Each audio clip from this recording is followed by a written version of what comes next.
nze kwogera ku mannyo oba nze kwogera ku ngeri esobola okufuulamu amannyo gaffe ameeru oba okugalongoosa ne gafuuka ga white. Mugamba mutya abaagalwa abalungi abeekuumira ku Ssenga Faith 256. Mbaaniriza ate mu vidiyo yaffe ya leero era ne mbeera nga mbeebaza okubeera nga temukoowa kubeera nga mulaba vidiyo zange nga buli gye nteekayo mudduka ne mujja ne mugiraba. Ngenda kwogera ku kamwa oba ku mannyo. Ebintu ebisinga okuggyako omuntu oba okutandinga off omuntu ge mannyo go. Singa omuntu omuwa smile kubanga tukimanyi abaagalana abasinga abamu tebabyagala. By the way, waliwo abantu there is omuntu omu yankontakiti nga ngamba Ssenga girlfriend wange simutegeera buli bwe ngezaako munywegera like andojinga oba alina engeri embeera gy'ateekawo. But sometimes ebintu bingi ebirinza okuviirako omuntu okubeera nga adojinga kiss yo. Abamu naturally baba aba like takyagala. Ng'ekizibu tekiri ku ggwe ng'omuntu wabula nga takyagala like tayagala kikolwa ekyo. Alina ebizibu bye alina ensonga ze lwaki takyagala. Then ne wabeerawo bali ng'oluusi kamwako ke kaleetera omuntu okubeera nga akwenyinyala naye ate nga tayagala kulaga nti akwenyinyala ate nga talina ngeri yakugambamu nti nkwenyinyala. Naye naawe ali ebwe weetunula mu ndabirwamu olaba nti amannyo go tegasikiriza. Waliwo abantu abalina amannyo nga gaagaga nga gonna gaakwata nga gaakubira mu butuufu nga ne bw'asinika amannyo bw'ati owulira nga kizibu ng'olinga agamba mukwano omumwa gubikke tubeerere awo oba tutambulire awo.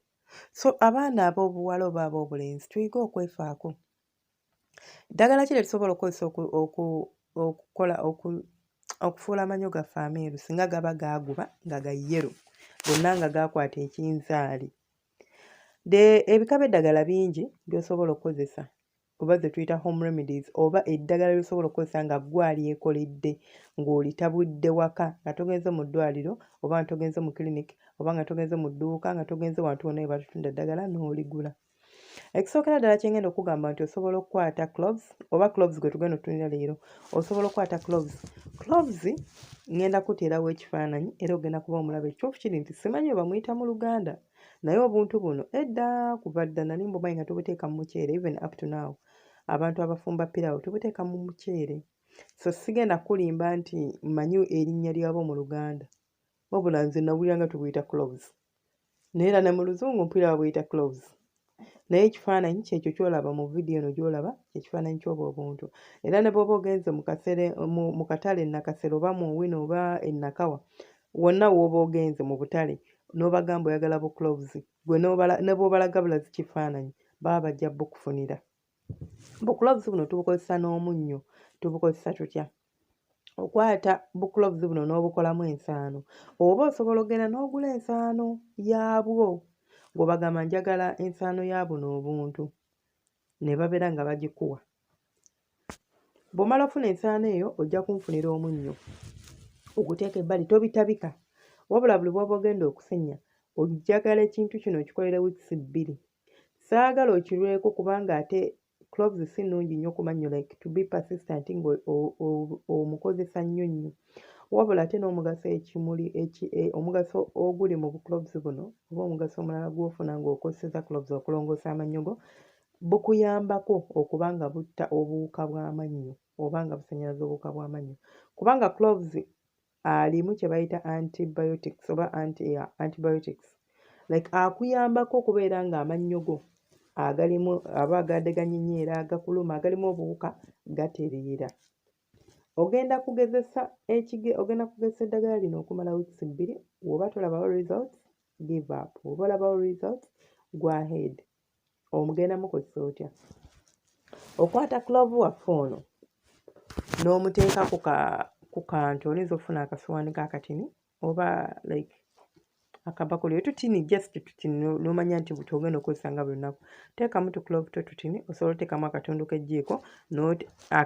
k'eggiiko ka pawuda owa cloves gwe twogeddeko then n'oteekamu omunnyo mutini just a pinch of salt. Pinch of salt kwe kulinga okusuna nga bw'onaasuna bw'oti omunnyo then n'otonyezaamu n'otabula n'okwata akasenya ako kannyike like kateeke mu mazzi ng'era bwe tukola ng'ogenda teekako colgate then toteekako colgate akasenya kadiipinga wano mwene ensaano yo eya cloves osenye.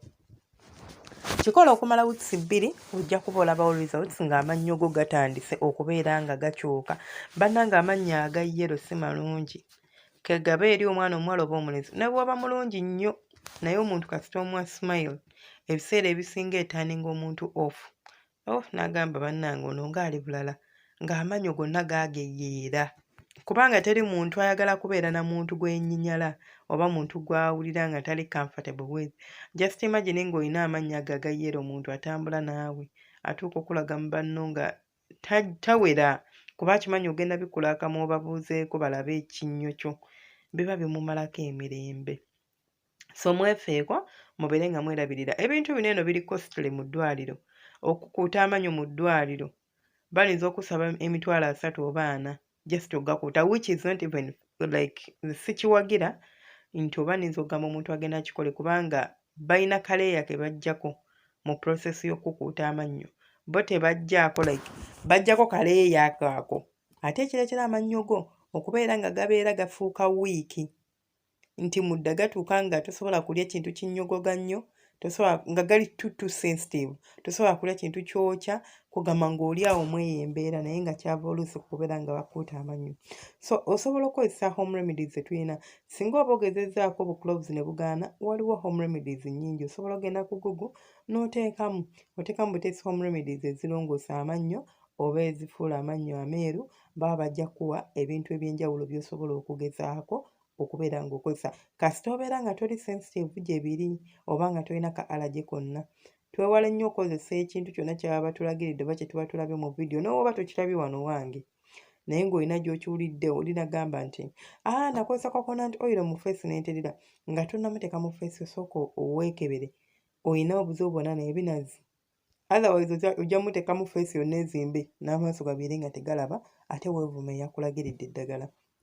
So nga tonnakozesa cloves sooka weekebere oba tezirina buzibu gy'oli kubanga waliwo abantu abalina allergies ku bintu eby'enjawulo. Munzikirize nkomye wano vidiyo yange, temwerabira subscribinga, kulikinga n'okomentinga.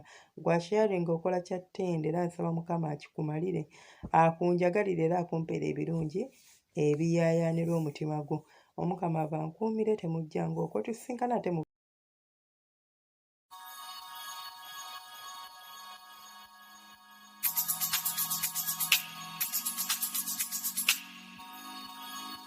yeah.